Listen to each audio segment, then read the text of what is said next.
Class 10 last class में exercise 5.2 arithmetic progression में question number 8 तक सॉल्व हो गया था।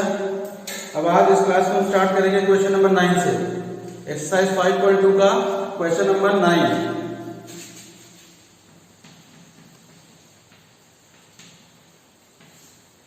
क्वेश्चन नंबर 9 तो देखो, if the third and the ninth terms of an AP are 4 and -8 respectively, अगर थर्ड टर्म यानी कि तीसरा टर्म और नाइन्थ टर्म यानी कि नौवां टर्म जो है 4 है और -8 है रेस्पेक्टिवली, तो तीसरा टर्म का मतलब A3, ये दिया हुआ है हमें 4 और A9, नौवां टर्म मतलब A9 ये दिया हुआ है -8। -8 तो हमें क्या निकालना है भाई, which term of this AP is 0, इस एपी का कौन सा वाला टर्म 0 होगा।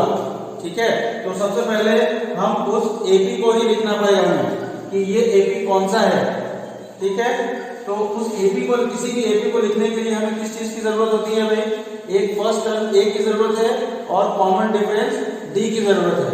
तो ए और डी निकालने के लिए हम इन दोनों चीजों का इस्तेमाल करेंगे, A3 और A9 का। तो A3 का अगर हम फॉर्मूला लिखना चाहें तो A3 का फॉर्मूला क्या बनेगा भाई, A + 2D, क्योंकि A + n-1 × D होता है। तो A3 का मतलब A + 2D = 4 और A9 का मतलब A + 8D = -8। अब जो हम दोनों को माइनस कर दें, ये माइनस माइनस, और ये चूंकि माइनस है तो ये हो जाएगा प्लस, तो A - A कैंसिल हो जाएगा, फिर 2D - 8D ये हो जाएगा -6D = 4 + 8 12, तो D = 12/-6, तो ये D की वैल्यू आ जाएगी -2। ठीक है, D की वैल्यू जैसे -2 आ गई, तो अब हम इनमें से किसी भी एक में इक्वेशन में रख दें। सपोज हमने फर्स्ट इक्वेशन में रख दिया, तो फर्स्ट इक्वेशन है हमारा A + 2D = 4, तो A की जगह A ही रखेंगे, +2 × D की जगह पे -2 = 4, तो A 2 × -2 हो जाएगा -4 = +4, तो A = 4 उधर जाएगा तो +4 हो जाएगा, A = 8 आ गया। ठीक है, तो A की वैल्यू 8 आ गई और D की वैल्यू -2 आ गई। तो हम A भी लिख सकते हैं भाई, कैसे, हमें पता है कि अगर A और D मालूम है तो फिर AP को लिखने का तरीका A + D, A + 2D and so on. तो A यानी कि 8, फिर A + D यानी कि 8 - 2 ये हो जाएगा 6, फिर A + 2D यानी कि 8 + 2 × D, तो 2 × -2 -4, तो 8 - 4 यहां पर हो जाएगा 4 एंड सो ऑन। ठीक है, इतना समझ में आ गया। अब इसके बाद देखो AP हमने निकाल लिया 8, 6 और 4 एंड सो ऑन। अब इसके बाद क्वेश्चन हमारा ये है कि इस AP का कौन सा वाला टर्म 0 होगा। तो मान लिया कि वो टर्म nth टर्म है, nth टर्म जो होगा उसकी वैल्यू हमारी 0 होगी। तो लेट an be 0, मान लिया कि जो हमारा an है, nth टर्म है, वो हमारा क्या है भाई, 0 है। तो an = हम फॉर्मूला लिखें A + n-1 × D, an की जगह क्या रखेंगे, 0 = A। अब फर्स्ट टर्म हमारा क्या है भाई, 8 + n-1, n की वैल्यू हमें निकालनी है कि कौन सा टर्म है, तो n की वैल्यू निकालनी है, तो n-1 × D की वैल्यू -2 है भाई, D की वैल्यू यहां से हम लेंगे -2। तो अब 8 को इधर लेके आए तो ये हो जाएगा -8 = इक्वल टू -2 इंटू n-1। अब माइनस से ये माइनस कैंसिल हो जाएगा। अब 2 से डिवाइड कर देगा हम, तो 8/2 इज इक्वल टू n-1। 2 से 8 4 बार में जाएगा, इसका मतलब n-1 इज इक्वल टू 4। तो n इज इक्वल टू 4 + 1 यानी कि 5। तो n की वैल्यू 5 आ गई। इसका मतलब हमारा क्या हुआ भाई कि जो हमारा पांचवा टर्म है, फिफ्थ टर्म है, उसकी वैल्यू हमारी कितनी होगी? 0 होगी। क्लियर? देख लो।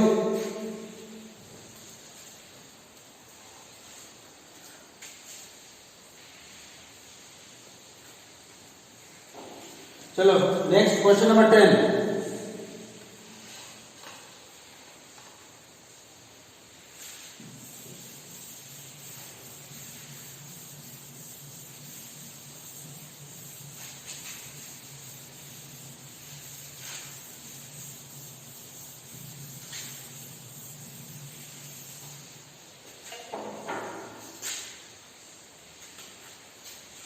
Question number 10।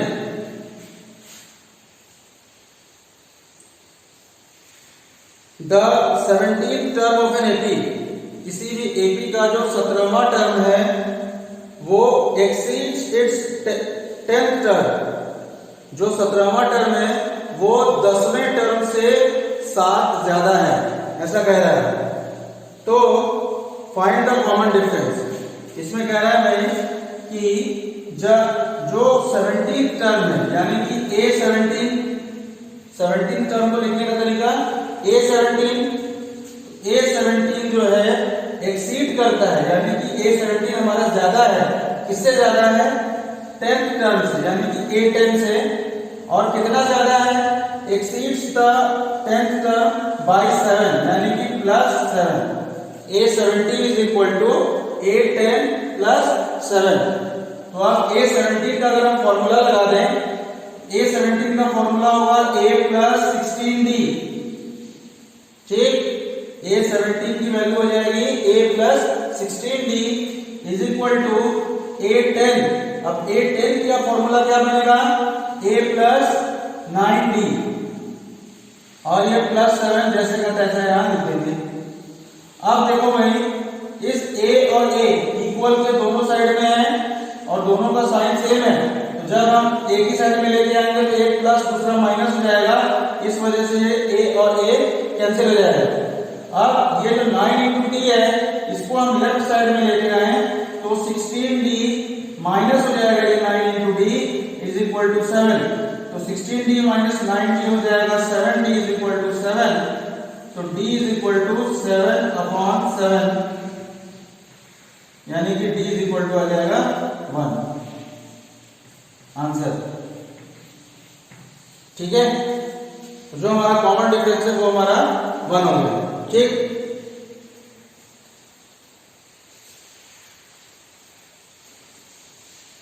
Next question number 11।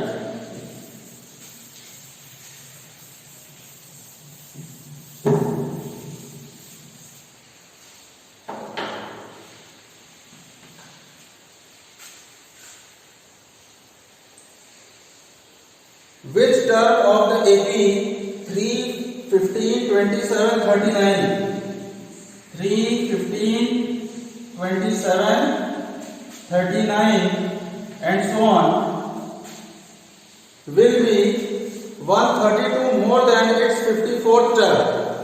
इसमें कह रहा है कि ये जो AP दिया हुआ है, इस AP का कौन सा वाला टर्म इसी AP के 54th टर्म से 132 ज्यादा होगा। इस एपी का कौन सा वाला टर्म इसी एपी के 54th टर्म से 132 ज्यादा होगा। तो इसमें पूछा है कि कौन सा टर्म है, तो मान लिया वो nth टर्म है, हमें n की वैल्यू निकालनी है। तो इसमें इक्वेशन क्या बनेगा भाई? क्योंकि nth टर्म की बात हो रही है, इसका मतलब an is equal to an यानी कि nth टर्म की जो वैल्यू है वो A54th टर्म से 132 ज्यादा है, ऐसा कह रहा है। ऐसा कौन सा टर्म है मान लिया वो n वाला टर्म है, nth टर्म है, तो उस n टर्म की जो वैल्यू है यानी कि an वो इसी AP के 54th टर्म से, 54th टर्म का मतलब A54, इस A54 से 132 ज्यादा है। इसका मतलब A54 में अगर हम 132 प्लस कर दें तो वो an के इक्वल हो जाना है। ठीक है, अब हम सिंपल फॉर्मूला लगाएंगे इसमें। an की वैल्यू हो जाएगी a plus n minus 1 into D is equal to A54, ये हो जाएगा a प्लस 53 इंटू डी और प्लस 132। अब देखो a और a हमारे कैंसिल हो जाएंगे। ठीक है, अब उसके बाद n माइनस 1 इंटू डी। अब ध्यान देना भाई, यहाँ पे d हम पहले हमको निकालना है। d की वैल्यू कहां से आएगी? Succeeding term minus preceding term. तो सक्सीडिंग टर्म हमारा 15 है और प्रीसीडिंग टर्म 3 है, तो 15 में से 3 को माइनस करेंगे तो d की वैल्यू कितनी आ जाएगी भाई? 12 आ जाएगी। तो यहाँ पे जो d है उसकी जगह पे हम 12 रखेंगे। ठीक है, is equal to 53 into D यानी कि 53 इंटू 12 प्लस 132। अब ये हो गया 12 इंटू n माइनस 1। अब 12 इंटू 53 कितना हो जाएगा? 12 इंटू 3 36, 3 रहा कैरी 60 और 363 यानी कि 636 हो गया प्लस 132। तो 636 और 132 को हम प्लस करेंगे तो 8, 6 और ये 7, 12 इंटू n माइनस 1। तो n माइनस 1 कितना हो गया? 768 डिवाइडेड बाई 12 यानी कि 12 6 72, 12 4 48, तो 64 हो गया। इसका मतलब n minus 1 is equal to 64। तो n is equal to 64 plus 1, n is equal to 65। इसका मतलब जो 65 वाला टर्म होगा, 65वां टर्म जो होगा, जो हमारा 65वां टर्म होगा वो 54th टर्म से 132 ज्यादा होगा आंसर। ठीक है, चलो आगे क्वेश्चन नंबर 12।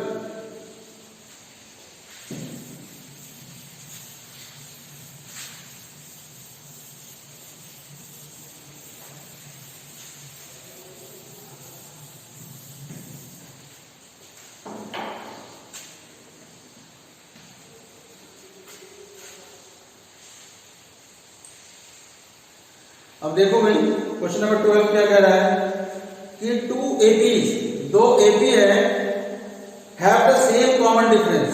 दोनों जो APs हैं दोनों का कॉमन डिफरेंस सेम है। The difference between their 100 term is 100।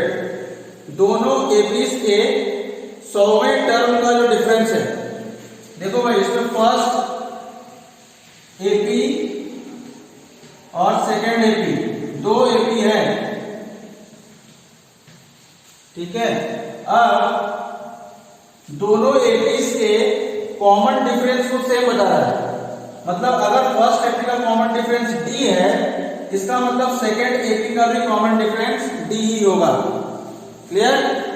लेकिन इन्हीं दोनों APs के फर्स्ट टर्म की बात कुछ भी नहीं किया है। इसका मतलब हम इन दोनों के फर्स्ट टर्म को सेम नहीं मान सकते। ठीक ना, क्योंकि दोनों के कॉमन डिफरेंस को तो सेम दिया है, क्योंकि दोनों का कॉमन डिफरेंस सेम है, इसलिए हमने दोनों को D मान लिया।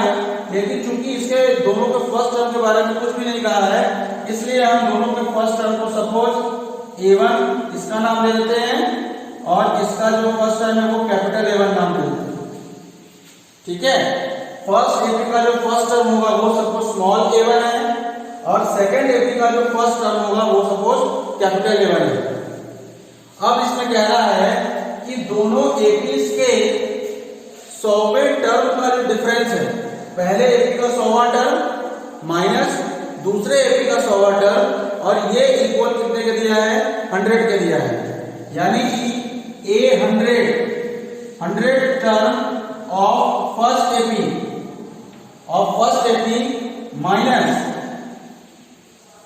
माइनस 100 ऑफ सेकेंड एपी, 100वां टर्म फर्स्ट एपी का माइनस 100वां टर्म सेकेंड एपी का, और ये इक्वल दिया हुआ है 100 के बराबर। ठीक है, ये 100 के इक्वल दिया हुआ है। तो हमें पूछ क्या रहा है भाई, तो what is the difference between their 1000 terms, मतलब दोनों के 1000वें टर्म का जो डिफरेंस होगा वो कितना होगा, यानी कि A1000 of first AP minus A1000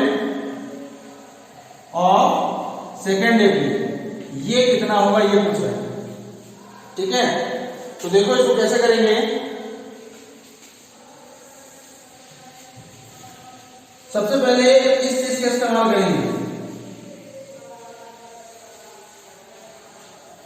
100वां term first AP का माइनस 100वां टर्म सेकेंड एपी का, और वो इक्वल दिया हुआ है 100 के। तो फर्स्ट एपी का 100वां टर्म लिखने का फॉर्मूला क्या होना चाहिए भाई, a प्लस 99d।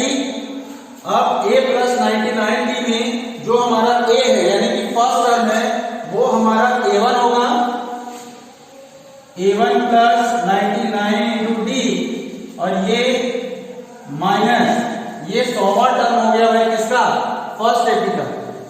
इसी तरह 100वां टर्म माइनस लगा के 100वां टर्म सेकेंड एपी का क्या हो जाएगा, a1 प्लस 99d। ठीक, और इन दोनों का जो डिफरेंस है वो हमारा 100 के बराबर है। तो अब देखो भाई a1 प्लस 99d, ब्रैकेट को ओपन करेंगे तो ये हो जाएगा minus a1 minus 99d is equal to 100। ठीक है, तो देखो प्लस 99d और माइनस 99d ये कैंसिल हो जाएगा, तो हमारे पास क्या बचेगा, a1 minus a1 is equal to 100।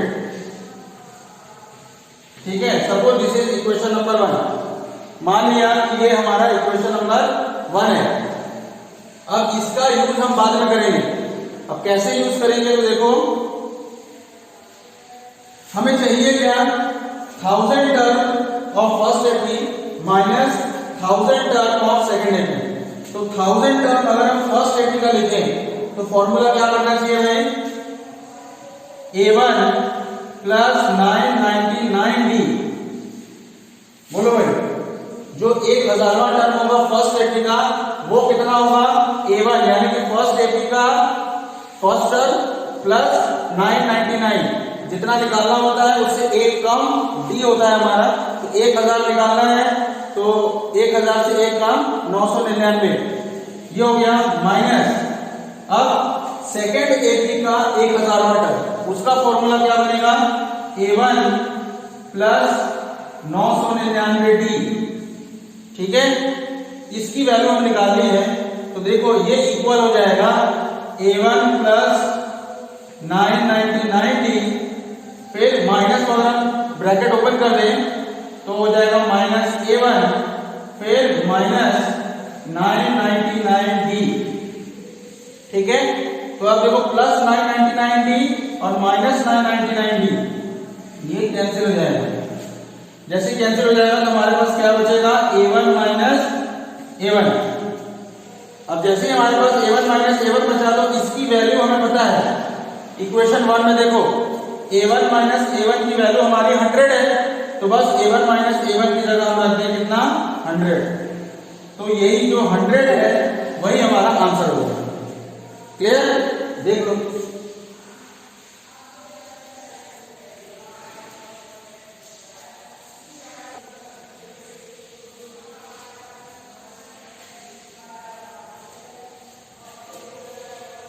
Next question number 13।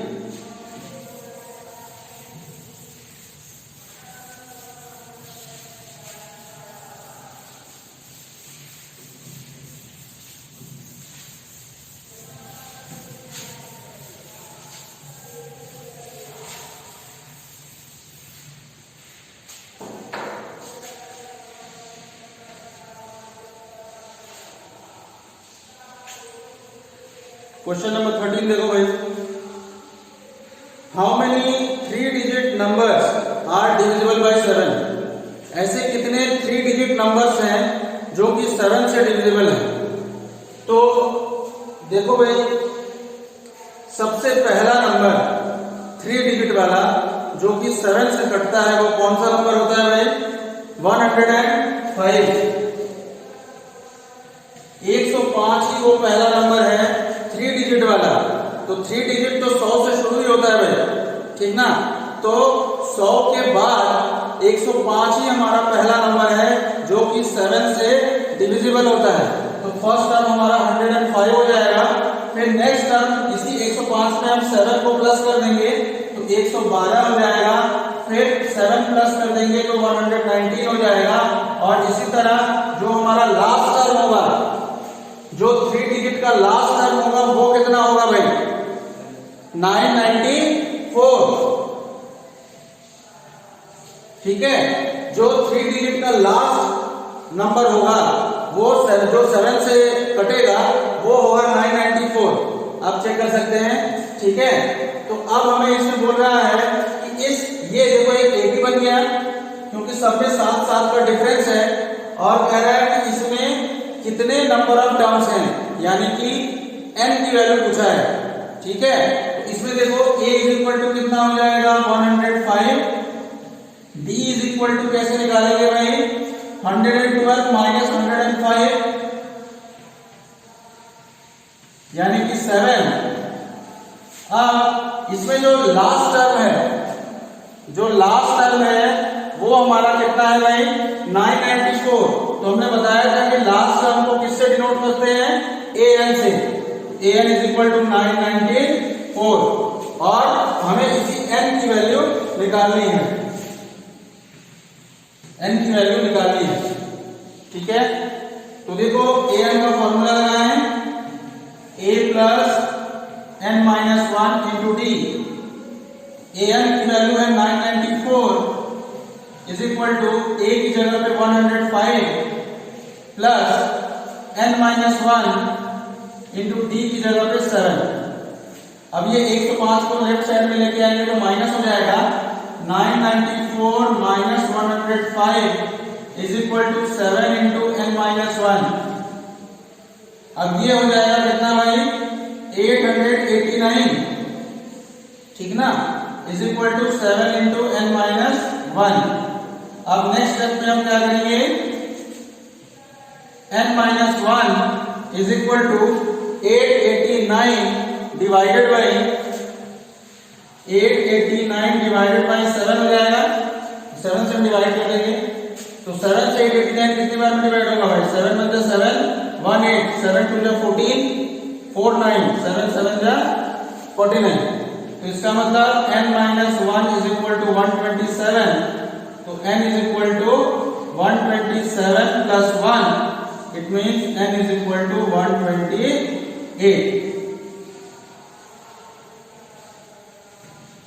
ठीक है, इसका मतलब जो हमारा नंबर ऑफ टर्म्स होगा 3 डिजिट का जो कि 7 से डिविजिबल है उसमें कितने टर्म्स होंगे?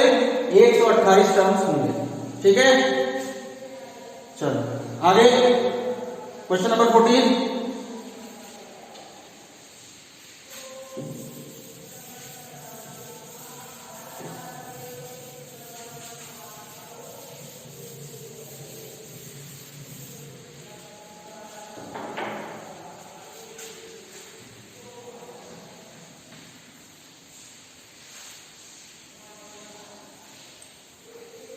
क्वेश्चन नंबर 14 देखो, how many multiples of 4 lie between 10 and 250? 10 और 250 के बीच में 4 के मल्टीपल्स कितने हैं? ठीक है, तो 10 और 250 के बीच में जो पहला मल्टीपल 4 का होता है वो कौन सा होता है भाई? 12।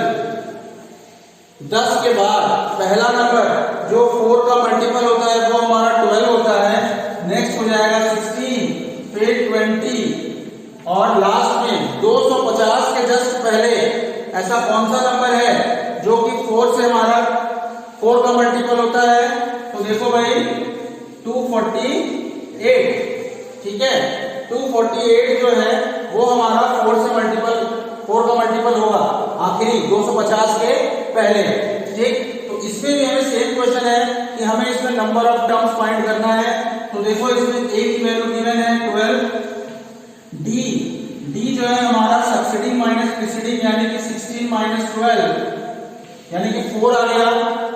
और देखो आखिरी टर्म लास्ट टर्म यानी कि an इज इक्वल टू 248 है और हमें n की वैल्यू फाइंड करनी है। तो हम फॉर्मूला लगा दें an is equal to a plus n minus 1 into D.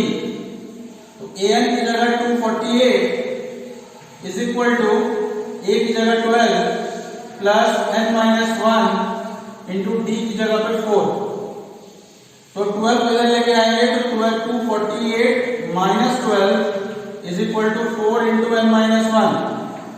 तो ये हो गया हमारा 236 is equal to 4 into n minus 1। अब इसके बाद हम नेक्स्ट स्टेप में क्या करेंगे, n minus 1 is equal to 236 divided by, ये 4 से हम डिवाइड कर देंगे। तो अब डिवाइड करो भाई, तो 4 5 जा 20, 3 6 4 9 जा 36। इसका मतलब n minus 1 is equal to 59। तो n is equal to 59 plus 1, तो n इज इक्वल टू हो जाएगा 60।